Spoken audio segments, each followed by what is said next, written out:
ప్రస్తుతం ఎక్కడ చూసినా కూడా ఐపీఎల్ ఫేవర్ అయితే నడుస్తూ ఉంది. ఇండియన్ ప్రీమియర్ లీగ్ 2024లో ప్రతి మ్యాచ్ కూడా ఉత్కంఠగా సాగుతోంది. ఆఖరి బంతి వరకు కూడా ఫలితం తేలే పరిస్థితి అయితే ఉండట్లేదు. ప్రతి ఓవర్ కూడా నరాలు తెగే ఉత్కంఠనైతే అందిస్తూ ఉన్నాయి. ముఖ్యంగా ఆదివారం జరిగినటువంటి చెన్నై వర్సెస్ ముంబై మ్యాచ్ గురించి అయితే ఇప్పటికీ కూడా ప్రేక్షకులు మాట్లాడుకుంటూనే ఉన్నారు. ఎందుకంటే హిట్ మ్యాన్ రోహిత్ శర్మ శతకం బాదినప్పటికీ కూడా ముంబై జట్టు అయితే 20 పరుగుల తేడాతో చెన్నై చేతిలో ఓటమి పాలైంది. ఎవరు కూడా అంటే ఒక్క ముంబై అభిమానులు మాత్రమే కాదు, ఐపీఎల్ ఫ్యాన్స్ అందరూ కూడా ఈ మ్యాచ్లో అంటే దీన్ని తీసుకోలేకపోతున్నారనమాట. రోహిత్ శర్మ ముఖ్యంగా సెంచరీ చేసి ఆఖరి వరకు 20 ఓవర్ల పాటు క్రీజ్లో ఉండి కూడా టీంని గెలిపించలేకపోయేసరికి ప్రతి ఒక్కరు కూడా చాలా అంటే చాలా డిసప్పాయింట్ అయ్యారు. ఆ డిసప్పాయింట్ అయిన క్రమంలోనే ముఖ్యంగా రోహిత్ శర్మనే టార్గెట్ చేస్తూ విమర్శలు అయితే గుప్పిస్తూ ఉన్నారనమాట సోషల్ మీడియా వేదికగా.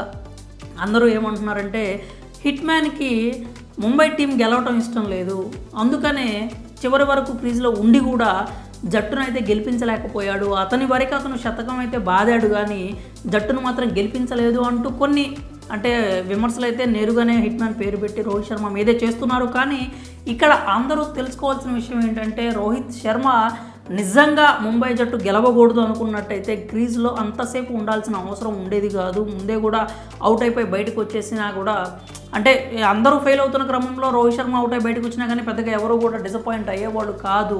అతను టీంని గెలిపించాలనుకున్నాడు కాబట్టే అంతసేపు క్రీజ్లో ఉన్నాడు అని చెప్పి అందరూ అయితే అర్థం చేసుకోవాలి. నిజంగా వాళ్ళు అంటే అది కోపంతో వచ్చినటువంటి బాధతో కూడిన కామెంట్స్ తప్పితే అక్కడ ఏది కూడా ఆధారాలు కానీ లేకపోతే కావాలని రోహిత్ శర్మ టీంని ఓడించడానికి అలా చేశాడు అనడానికి కూడా ఎలాంటి ఆధారాలు లేవు.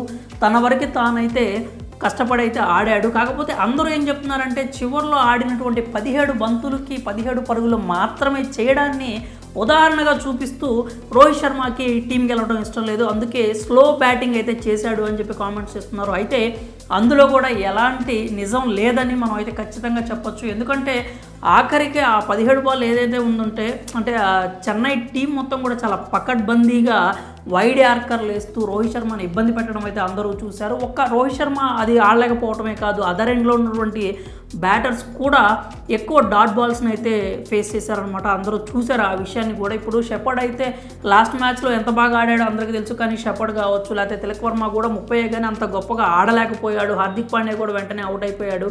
ఇలా చూసుకున్నట్టయితే సినారియో చూసుకున్నట్టయితే చెన్నై చాలా పకడ్బందీగా బౌలింగ్ చేసిందని చెప్పాలి. రోహిత్ శర్మను అవుట్ చేయలేకపోయినా కానీ టీంని గెలిపించకుండా అయితే చెన్నై మాస్టర్ మైండ్గా ఉన్నటువంటి కెప్టెన్ కూల్ ధోని అయితే దాన్ని ఆపగలిగాడు. అటు రుతురాజ్ మాత్రమే కాకుండా ధోని ప్లాన్స్ మొత్తం బాగా వర్కౌట్ అయినాయి అని చెప్పి మనం అయితే క్లియర్గా చెప్పుకోవచ్చు. కాబట్టి సోషల్ మీడియాలో ఎక్కడ చూసినా కానీ రోహిత్ శర్మ కావాలని చెప్పి చెన్నై జట్టు మీద ముంబై జట్టు ఓడిపోయేలా చేశాడు అని చేస్తున్నటువంటి వ్యాఖ్యల్లో కావచ్చు, విమర్శల్లో కావచ్చు, ఆరోపణలో కావచ్చు, నెట్టింట సోషల్ మీడియాలో ఇప్పుడు ఎవరైతే సోకాల్డ్ ఫ్యాన్స్ కావచ్చు లేకపోతే ముంబై అభిమానులు కావచ్చు చేస్తున్నటువంటి వ్యాఖ్యలన్నీ కూడా అంటే శుద్ధ అబద్ధాలనే చెప్పాలి, లేకపోతే నిరాధారణ ఆరోపణలు అని చెప్పాలి. వాళ్ళు బాధతో చేస్తున్నటువంటి కామెంట్స్ అని మాత్రమే చెప్పాలి. ముంబైకి సంబంధించి రోహిత్ శర్మ మాత్రం తాను చివరి వరకు జట్టును గెలిపించడానికి ప్రయత్నించాడు తప్పితే ఎక్కడ కూడా ఆ జట్టు ఓడిపోవాలని ఆయన ప్రయత్నం చేసినట్టయితే మనకి ఎక్కడ కూడా కనిపించలేదు.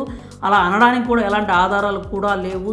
స్లో బ్యాటింగ్ అనేది చెన్నై చేసినటువంటి పకడ్బందీ ప్లానింగ్ వల్ల జరిగింది తప్పితే అది ముంబైని ఓడించడానికి రోహిత్ శర్మ చేసింది అయితే కాదు అని మనం క్లియర్గా చెప్పాలి. కాబట్టి ఇకనైనా కానీ ఏదైతే ఈ ఆరోపణలు విమర్శలు ఉన్నాయో హిట్ మ్యాన్ మీద చేయకుండా నెట్టింట ఆపేస్తే చాలా బాగుంటుంది అని చెప్పి కొంతమంది కూడా కామెంట్స్ చేస్తూ ఉన్నారు. మరి హిట్ మ్యాన్ స్లో బ్యాటింగ్ గురించి మీరేమనుకుంటున్నారు? మీ అభిప్రాయాలను కూడా కామెంట్స్ రూపంలో తెలియజేయండి.